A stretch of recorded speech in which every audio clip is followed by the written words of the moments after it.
Yohoho, kembali lagi di channel kisah menarik. Jangan lupa subscribe ya. Bye bye. Nabi Ibrahim mempunyai dua istri. Istri pertama bernama Sarah dan istri kedua bernama Hajar. Sarah melahirkan seorang anak laki-laki yang dinamakan Ishak dan Hajar melahirkan anak laki-laki juga yang bernama Ismail. Sarah merasa kurang senang hidup bersama Hajar. Berkali-kali ia meminta kepada suaminya agar Hajar dan anaknya dipindahkan ke tempat lain. Akan tetapi, Nabi Ibrahim tidak segera menurutinya. Barulah setelah menerima perintah dari Allah, Nabi Ibrahim mengajak Hajar dan Ismail pindah ke Mekah. Ismail yang masih menyusu pada waktu itu terpaksa harus mengikuti kedua orang tuanya menempuh perjalanan yang begitu jauh dan melelahkan.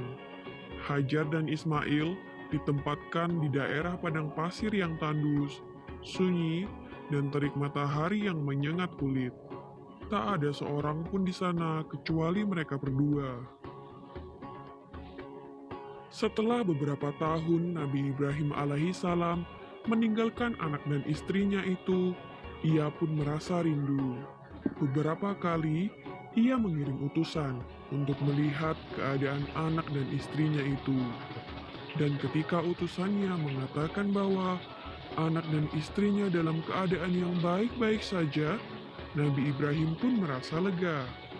Ternyata kehidupan istri dan anaknya itu diberi serba kecukupan oleh Allah Subhanahu wa Ta'ala.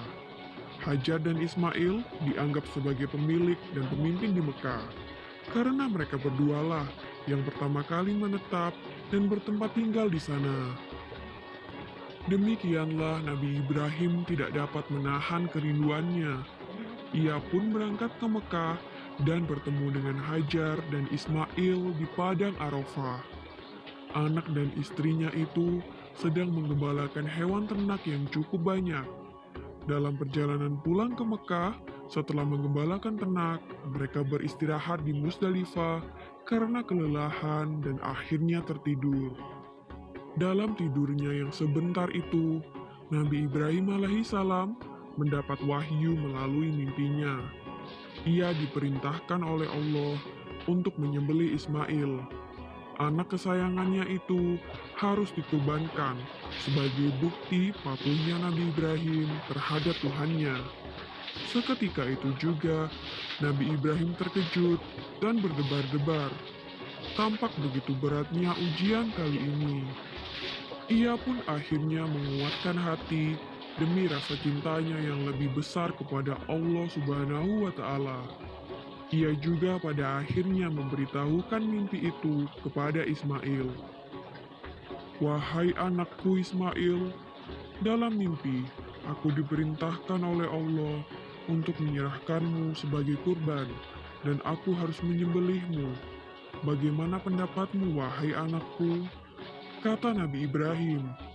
Ismail pun menjawab, wahai ayah, sekiranya itu perintah Allah, maka laksanakanlah apa yang telah diperintahkannya kepadamu. Aku akan tetap sabar dan ikhlas menerima cobaan ini.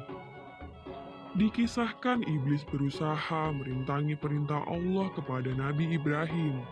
Berkali-kali iblis membujuk Nabi Ibrahim agar tidak melaksanakan perintah itu. Namun Nabi Ibrahim tetap melaksanakan perintah Allah, dan godaan iblis yang begitu dahsyatnya tak akan mampu meruntuhkan ketaatan Nabi Ibrahim kepada Allah. Nabi Ibrahim membawa Ismail ke atas bukit. Di sana, Ismail mengenakan kain penutup mata, dan pedang tajam pun sudah dipersiapkan. Ketika pedang itu sudah berada di leher Ismail, tiba-tiba tubuh Ismail pun diganti dengan seekor kambing yang gemuk oleh malaikat Jibril.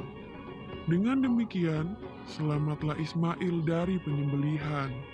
Allah Subhanahu wa Ta'ala berfirman kepada Nabi Ibrahim, "Hai Ibrahim, kau sudah melaksanakan perintahku dengan ikhlas.